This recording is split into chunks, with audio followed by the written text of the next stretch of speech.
Tinhita sa unang Pedro. Unang Pedro, Kapitulo 1, versikulo 13. Paingon sa 21 mga igsoon.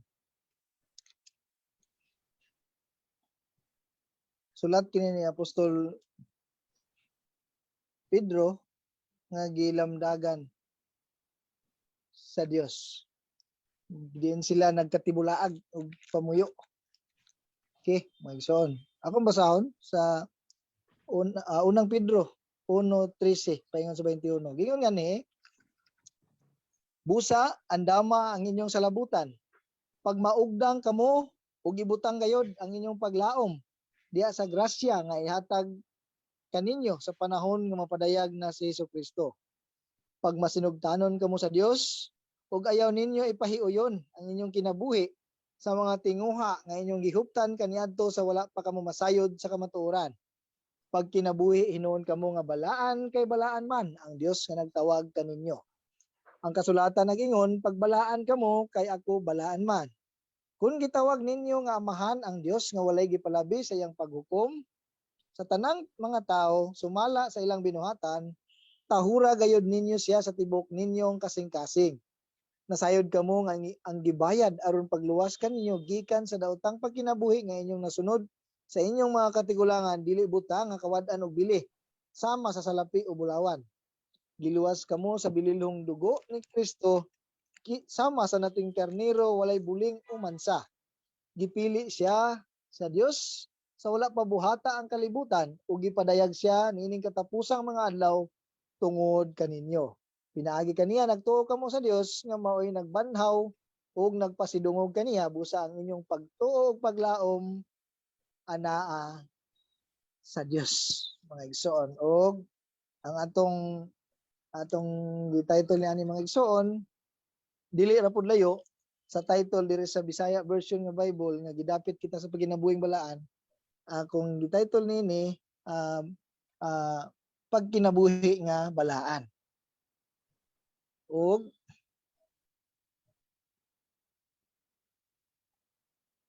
ang tumong niini mga igsoon ning sulat gipakita ta nga kita nga mga katawhan gidasig, gidapit or gipa-preparar kita aron kay kita mga igsoon sa pagpakasala patay na ta mga igsoon. We are dead to sin. We are already dead to sin mga igsoon.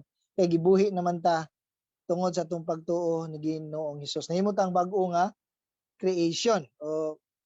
Munang sa Galacia 2:20 giingon ni Apostol Pablo diha nga dili na siya ang nabuhi kundi si Kristo na nga anaa sa iya. Munang ang iyang gikinabuhi nagkinabuhi na siya diha sa pagtuo. Munang atong mabasa diha sa Galacia 2:20.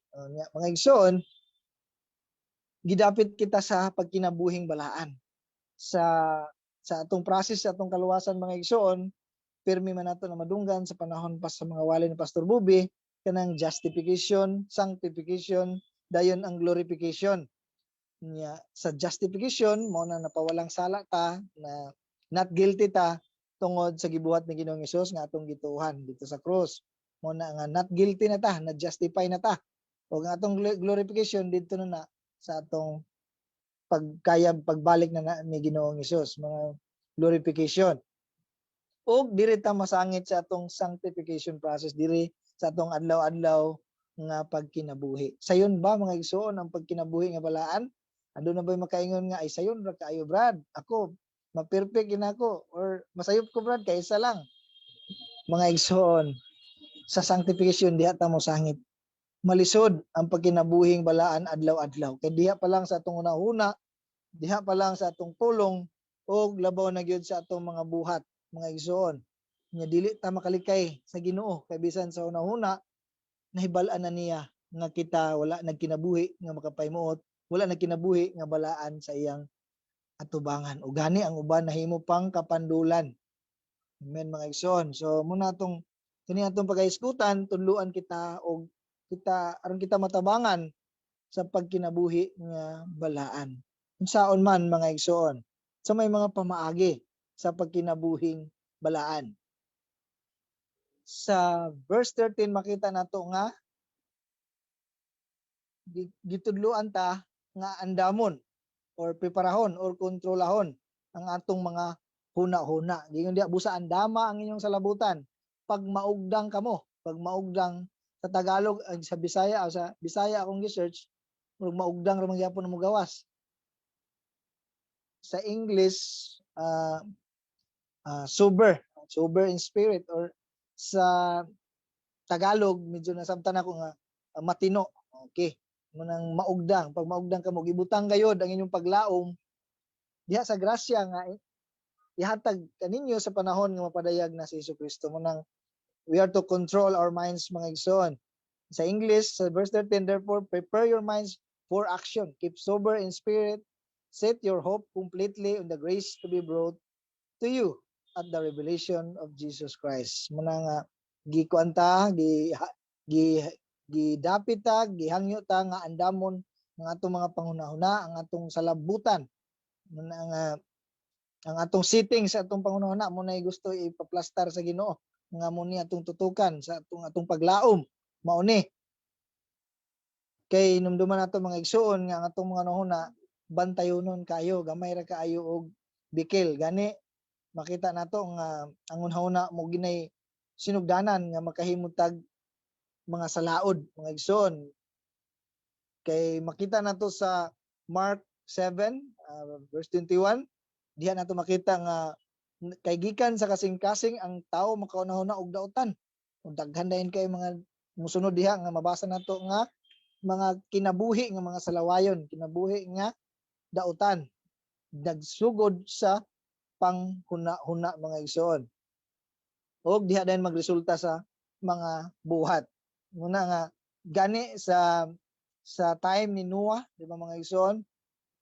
Makita nato sa Genesis 5 padulong sa 7 nga mauday pod ang rason nga ngano nga gisilutan, gilaglag sa Ginoo, naglunop ang Ginoo niadtong panahon kay giingon sa Genesis chapter 6 verse 5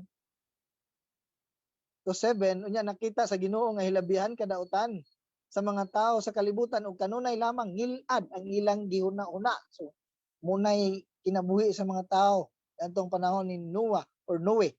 Nagbasol siya nga gibuhat niya ang tao diha sa kalibutan ug nakapasubo kini kaniya. Mao dayon tong niingon siya, laglagon ko ang tanang tao nga akong gibuhat, laglagon ko sa ang tanang mananap ug ang mga langgam kay nagbasol ako nga gibuhat sila.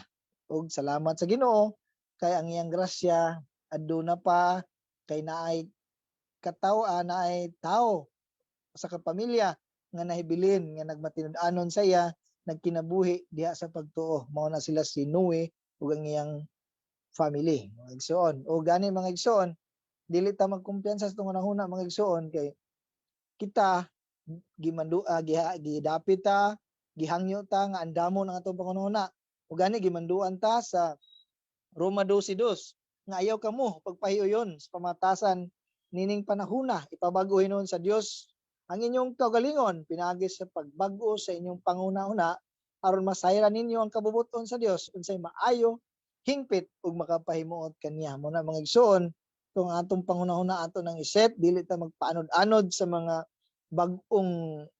bagong pamatasan, bagong kinaiyahan, bagong uso nining kalibutan na masayra nato ang kabubuton sa Dios. Amen mga igsoon, muna nga lisod i-control ang atong mga hunahuna, labi na kung nag-inusara lang ta or walay tao nga nakita sa ato, medyo diha na mapasagdan ang atong mga pangunahuna, labi na wide na kaayo ang atong abtan kung naa na ta sa internet mga igsoon, either YouTube, Facebook, dako gid kay nag-impluwensya nga mahatag nga kadaot sa atong pagkinabuhi sa atong hunahuna. Munay modala sa mo control sa atong hunahuna ang mga makita nato nga dili maayo sa internet mga igsoon. Munang lisod siya i-control mga igsoon, dili nato siya pasagdan kay mismo usahay makaingon ta hunahuna ra na nimo brad, hunahuna ra na nimo sis, pero kanang word nga hunahuna mga igsoon dako kay nagmahimong kadaot. Hinumduman nato nga si Ginoong Hesus sa iyang giingon nga kung sa hunahuna pa lang nimo nagtan-aw ka sa imong isigataw nga ubanan og hugaw nga pangunahuna nakapanapaw na ka or nagdumot ka lang kasi magulingon naalang sa imong nahuna nagdumot ka nakamurder na ka munang wala dilingon nga actual gid nga himo nimo ang krimen aya pa rin ka nakasala kun dili sa hunahuna pa lang nakahimo na ka nagkadaot ingana mo hatag og kadaot ang atong hunahuna og mga igsoon dili nato basulon ang mga panghitabo COVID tungod sa COVID naluya ko wala ko nadasig tungod sa COVID bisag unsa na ako nahunahunaan tungod sa COVID wala na panimbahon tungod sa COVID tungod sa wala na panimbahon tungod sa mga leader dili nato na basulon mga igsoon hinuon tinuod man mga igsoon nga makaluya gyud kay mao magid ang dasig sa tua nga dili undangon ang panagtigom apan mga igsoon mintras nga wala pa gyud makadesisyon ang atong mga leaders ang option mga igsoon dili na siya sa atong mga leaders kundi naa sa atong mga igsoon nasa atong choice kadaghan man mga pamaagi nga madasig ta di ba mga igsoon kung padayon lang ta mag-appeal sa worship service online on time padayon ta mag-appeal na bay mga Bible study nga online or mga cell groups padayon ang atong devotional di ba kada buntag or vacant time nga makagahintag basa sa pulong sa Ginoo mag-aawit sa iya dahil mamalandong siyang pulong mo na mga igsoon nga mag-istorya sa iya ug kaning atong ginabuhat karon nga prayer meeting dayon mga helpful nga mga videos di ba daghan tag makuha nga mga maayong pagtulunan biblikal di ba sa atong mga basahon nga mga Christian books di ba dako na siyang matabang mga igsoon nga mo'y mopuno sa atong mga nahuna ang pulong sa Dios ang iyang pagkadalaygon mo nang gidasig ta dinhi sa Filipos 4:8 sa katapusan mga igsoon puna ang inyong hunahuna sa mga butang nga maayo ug angay daygon sa mga butang nga matuod ligdong matarong putli matahom ug halangdon ipakita sa buhat ang inyong nakatunan nadawat nadungog ug nakita diri kanako ug ang Dios nga naghatag kanato sa kalinaw mag-uban kaninyo muna mga igsoon nga bisan ingon pa gani sa 1 Corinto 10:31 busa kun mukaon kamo uminom o magbuhat og bisan unsa buhata ang tanan sa pagpasidungog kanako nga bisan sa atong mga pangunahuna nakahimuot ba kini sa Ginoo muna nga sa tanan natong buhaton apilon gid nato ang Ginoo sa atong paghunahuna muna ingon sa panultihon 3:6 hinumdumi siya sa tanan mong buhaton ug tultulan kaniya sa matarong dalan dili ta magsalig or magkumpiyansa mga igsoon kay ang atong hunahuna grabe gyud ka dali kay makahunahuna dili maayo mo na gibakukang man siguro ni akong hunahuna mga ingana bitaw nga mga istorya mga igsoon nakasulti ko ni ani mga igsoon kay ako mismo nakasinati ni ana dili lang ko nga nagkuan sa inyo nagdasig sa inyo nga ngani dapat atong kinabuhi bisan ako naglisod mga igsoon mo na nga kita padayon gid ta nga mo muduol kaniya padayon ta nga mo abide sa Ginoo kay dili gid ta mo grow dili ta mahimong magbabungahon sa atong pagkakristohanon kung kumpiyansa ra kay ta mga igsoon ato yung bantayan andamon ang atong mga panghunahuna iset na to ngadto ang settings dito sa paglaom nga sa panahon nga padayag na si Ginoong Hesus muna mga igsoon sa atong nakuha sa verse 13 mga igsoon ug sunod din mga igsoon kinahanglan nga mahimutang matinumanon we are to be obedient as God, children of God munang sa verse 14 sa English giyon diha as obedient children do not be conformed to the former lust which were yours in your ignorance. Ug sa Bisaya, pag masinugtanon kamo sa Dios, ug ayaw ninyo ipahiuyon ang inyong kinabuhi sa mga tinguha nga inyong gihuptan kaniadto sa wala pa kamo masayod sa kamatuoran. Muna atong dati mga igsoon ingana ta. Dati sa una ingana ta. Pero ang giingon sa pulong sa Ginoo dire ayaw na dili na ta diha. Pag masinugtanon na kamo nga mga anak sa Dios giila man ta nga anak sa Dios tungod sa atong pagtuo katong pagdawat o pagsalig nato ni Ginoong Hesus mo tong panahon nga nahimot ang mga anak sa Dios. Si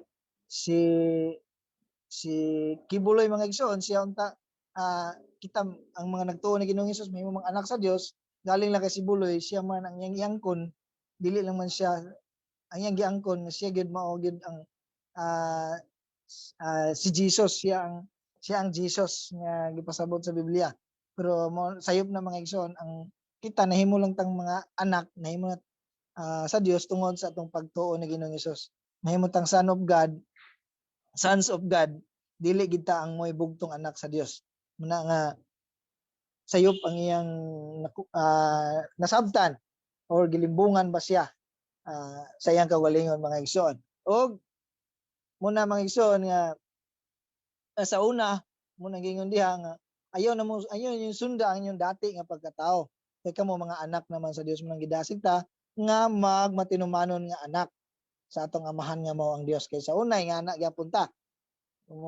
Ang mga ang atong mga gawi nagsunod sa mga bakak sa kaaway muna atong mga kinabuhi gani sa Episo ang taga Episo gingnan man gali sa Episo 2:1 paingon sa 3 gingon nga kaniadto patay kamo tungod sa inyong pagkadautan ug pagka makasasala gisunod ninyo ang daotang pagkinabuhi sa kalibutan ug ang pangulo sa mga kagamahanan diha sa kawanangan ang espiritu nga mo'y nagmando sa mga tawo nga misupil sa Dios gingon pagid sa verse 3 kaniadto kitang tanan sama kanila nagkinabuhi sumala sa tawhanong kay libgon ug sa mga pangandoy sa atong lawas ug guna-huna busa tungod sa atong tawhanong kinaiya gikaligot-gutan kita sa Dios sama sa tanang katawhan mo na mga igsoon ngana ta sa una ug karon gidasig ta nga dili na maging ana kun dili magkinabuhing balaan magkinabuhi nga matinumanon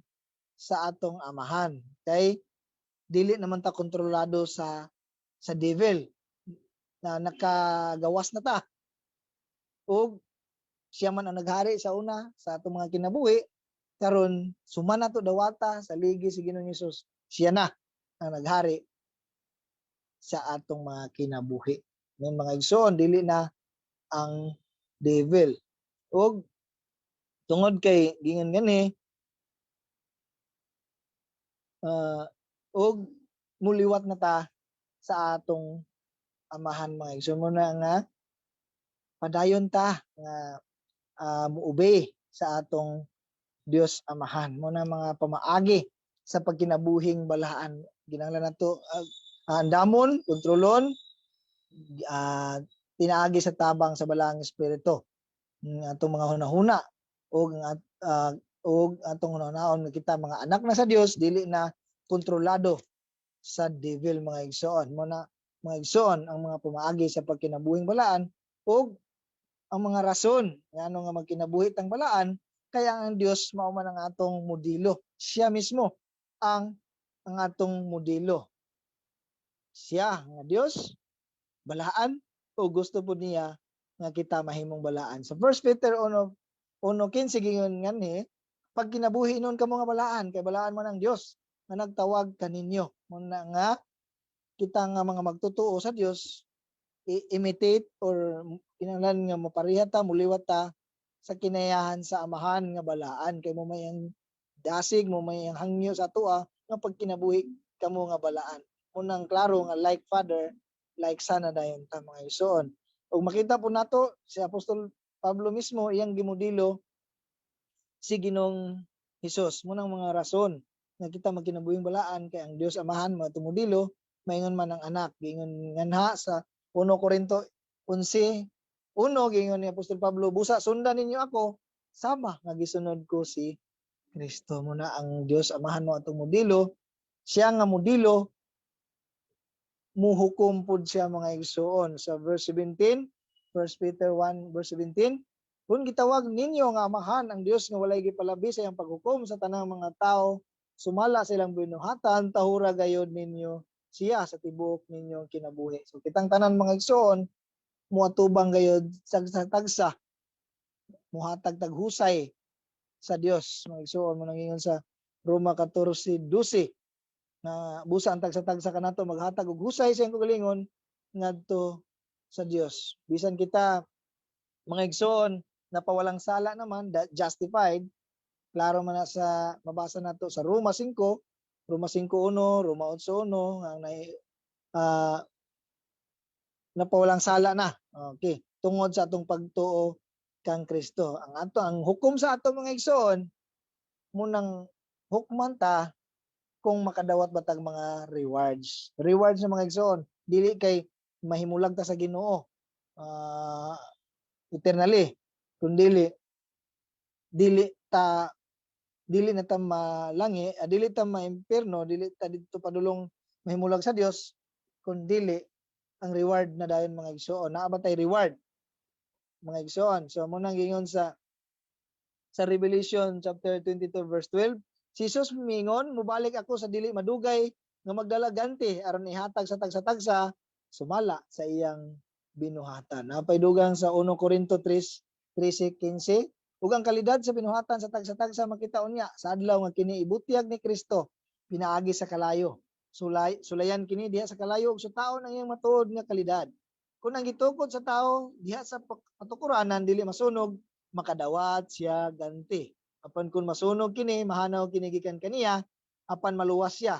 Sama ra nga nakalatas siya sa kalayo. So, klaro nga adunay ganti o masunog man ang iyang mga gipangbuhat, pero gingon diha sa unahan nga maluwas siya, sama ra nga nakalatas siya sa kalayo. Muna atong kasiguruhan mga igsoon, ang atong pagtuo sa gibuhat ni Ginoong Hesus, dako na kay nga kasiguruhan nga dili ta maadto sa walay katapusang pag-antos, kundi didto ta uban sa Ginoo sa langit. Nga didto ana ang kahupayan, ana ang kalipay, wala nay kasakit, wala nay kasalanan nga mosulod didto mga igsoon. Galing lang mga igsoon kay tungod kay kita mga anak naman sa Dios, so klaro nga aduna na tay mga aduna ni disciplinary action nga pagabuhaton ng atong amahan. Magdisiplina man gani ang amahan. Gani atong basahon sa Hebreo 12:7-11. Lahutay sa inyong giantos ingon nga pagdisiplina kaninyo. Ang pagdisiplina kaninyo nagpaila nga giisip kamo sa Dios nga iyang mga anak. Kay may mga anak bagod nga dili disiplinahon siyang amahan, kung dili kamo kastiguhon sama sa gihimo sa Dios sa tanan niyang mga anak, dili kamo tinuod nga mga anak niya, kung dili mga anak sa gawas. Ang atong mga tawhanong amahan nagastigo kanato og gitahod ta sila. Dili ba mas labi pang dawaton nato ang pagkastigo sa atong espirituhanong amahan aron makabaton kita kinabuhi? Kay gidisiplina kita sa atong tawhanong amahan sulod sa mubong panahon lamang sumala sa ilang ginuhuna nga angay buhaton. Apan ang Dios nagdisiplina kanato alang sa atong kaugalingong kayuhan aron makaambit kita sa iyang pagkabalaan. Walay kastigo nga dili sakit ug dili gayud kini makalipay.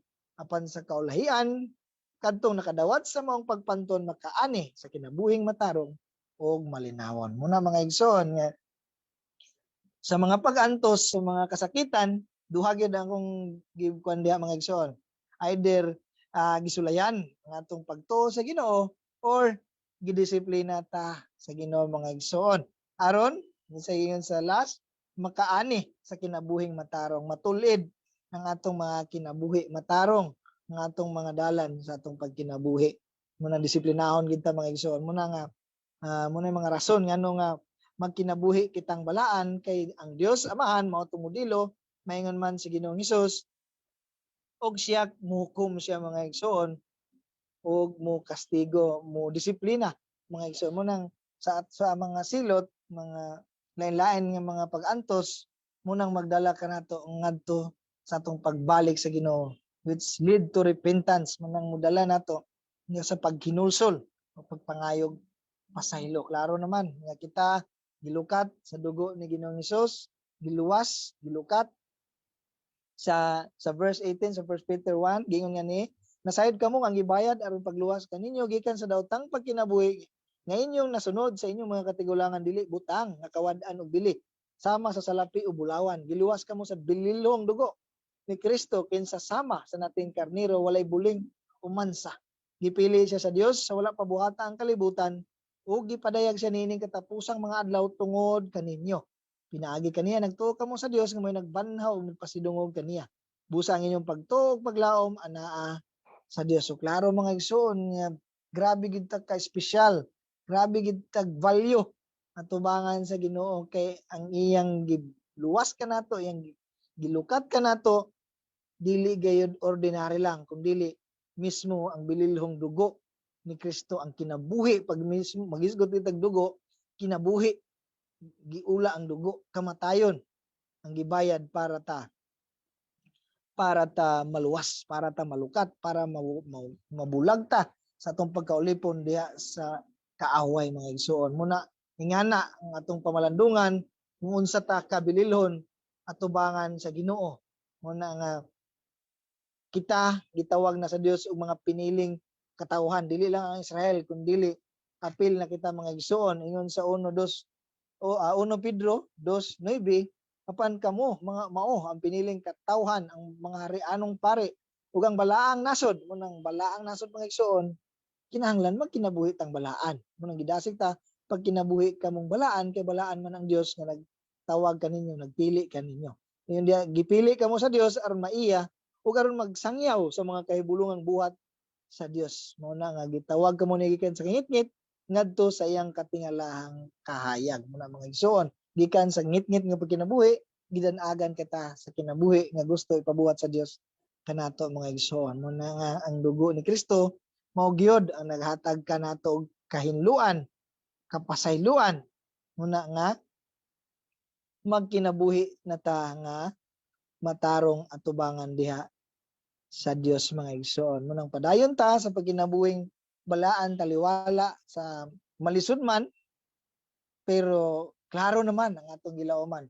Munang pirmi ginato andamon, set nato atong mindset, atong panghunahuna nga didto ta tutok sa paglaom sa panahon nga mapadayag na si Kristo. Padayon lang kita sa pagkinabuhing balaan kay klaro man nga mahimo gid nato ni. Wala imposible sa Ginoo. Sa pulong sa Ginoo nga I can do all things through Christ who strengthens me. Og sa ikaduhang Korinto 5:17, kay bisan kinsa nga nahiusa kang Kristo, bag-o na siyang binuhat. Ang daan miagi na ug ang bag-o miabot na mga igsoon. Muna mga igsoon, saon nga pagkinabuhing balaan, minds ang atong pangunahuna, atong iset, atong kontrolon, atong ipreparahon og magkinabuhi ta nga matinumanon nga anak.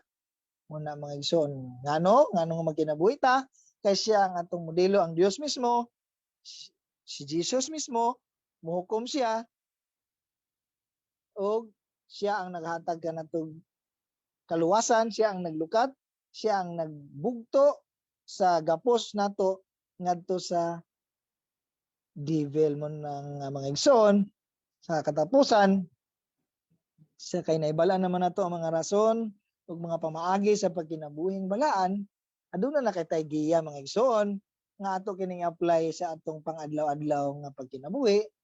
Galing lang sa giningiyonan nako, malisod man mismo ako, malisod kayo kontrolo ng atong kinabuhi, pero padayon lang kita nga makigistorya sa Ginoo pirmi. Pray, pray, pray. Muna mga igsoon, dako kayong pagdasig, dako kayong importansya na kinahanglan gid ta mo connect pirmi sa Ginoo, makigistorya pirmi sa Ginoo sa bisan unsa natong buhaton kay ang Dios, ang balaan nga Dios, ang katawhan nga gibalaan sa Dios ug ang mga tawo nga wala pa diha sa Ginoo, taas kayo expectation sa ato mga igsoon nga mogawas gid sa atong kinabuhi ang pagkinabuhi nga balaan. Munay tawag og Dios noon. Dili na siya relihiyoso ka og maayo lang kag porma, maayo lang ka sa ministry apan ang imong kinabuhi sukwahi sa mga pagtulunan nga nadungog nato sa Biblia, dili na siya Dios noon kundi relihiyoso. Muna mga igsoon nga kay kita gitawag matag kahayag og asin. Munang kahayag ipadanag nato sa atong mga isig katawo. Maingon og kita pod ang timpla sa kalibutan. So diha lang mga igsoon og nagaampo ta among amahan nga lagintnon, dalaygon ang imong Lord kamaayo sa imong mga kinabuhi. Salamat sa imong grasya kanunay, sa imong taas og pasensya Salamat sa imong pagbubo kanunay sa imong mga panalangin nga imong gitagbo sa matag usa. Salamat sa protection. Salamat sa kamalampuson, Lord, sa mga pag-ampo. Salamat sa imong balaang espiritu na nagtabang kanamo Ginoo. May mo kining malampuson, Lord, og salamat usab sa imong pulong nga among nadungog karon. Himo Ginoo nga dili kini mo labay nga kawang lamang Ginoo, kundili ma-apply kini namo, Lord, sa among mga inadlaw-adlaw nga pagkinabuhi labi na sa sanctification process nga imong gihatag kanamo, Lord God. Salamat kayo God ug ikaw Lord ang Lord magahanay, magaandam sa among mga kasing-kasing sa mga pagdawat namo sa mga tubag nimo sa among mga pag-ampo. Dalaygon ka o Dios, ikaw lamang ang kinatibuk-an nga naghimo nining malampuson, busa ikaw lamang ang maulian sa pagdayeg pagpasalamat sa ngalan ni Ginoong Hesus. Amen ug amen.